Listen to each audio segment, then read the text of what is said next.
السلام علیکم۔ آج میں جو آپ کو بتانے لگی ہوں یہ قدرتی ایک جڑی بوٹی ہے جس کا نام ہے ہرمل۔ اس کے فائدے، یہ حضور پاک کی سنت بھی ہے اور یہ حضرت نوح علیہ السلام کے دور سے چلی آ رہی ہے۔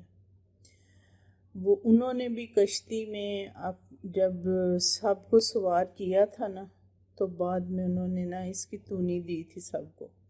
اسی لیے اللہ کا حکم ہے کہ گھر میں جب بیماری آ جائے جلدی نہ جائے، ٹینشن، ڈپریشن، ہر چیز کا ایک علاج اندیکھی قوتوں کا، نظر بد دور کرنے کا آپ نے یہ کرنا یہ ہے کہ آپ نے ہرمل لینی ہے۔ ہر ایک پنسار کی دکان سے مل جاتی ہے۔ آپ نے ایک چھوٹا سا پتھر لینا ہے، اسے چولہے پہ رکھ دینا ہے۔ دیکھنا جب وہ اچھی طرح گرم ہو جائے گا نا، پتھر ہو یا اینٹ ہو، آپ نے لے کے اسے گرم کرنا ہے چولہے پہ رکھ کے۔ پھر آپ نے اسے کسی شیور مطلب جب ہم کچرا اٹھاتے ہیں لوہے والا بھی ہوتا ہے، اس میں رکھ کے پتھر کو اس کے اوپر وہ ہرمل ڈالنی ہے۔ اس سے دھواں سارا پھیلے گا۔ آپ نے اپنے گھر کے ہر کونے میں، گنچے میں، چاہے پودوں میں بھی، ہر چیز میں آپ کریں۔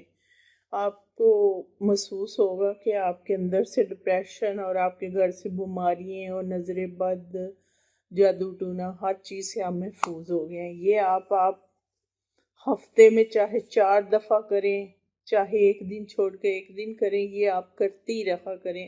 اس سے روحانی اور جسمانی سب بیماریوں کا علاج ہوتا ہے اور فائدہ بھی ہے، تو قوت بھی بڑھتی ہے انسان کی۔ یہ تو ایک چٹکی بڑا آدمی کھا بھی لینا، اس سے اندر سے طاقت ملتی۔ یہ قدرتی بوٹی ہے اور اس کا یہ بور ہے۔ آپ کو پتہ ہے کہ عرب ملک میں یہی ہوتا ہے کہ جب مہمان آیا کے چلے جاتے ہیں تو وہ بعد میں ہرمل کی دھونی دیتے ہیں۔ اس لیے دیتے ہیں کہ کوئی نظر حسد وغیرہ ہو تو وہ ختم ہو جاتی ہے۔ یہ بہت کارآمد چیز ہے، یہ آپ بھی اپنے گھر میں کریں، انشاءاللہ آپ بہت سی بیماریوں سے بچیں گے۔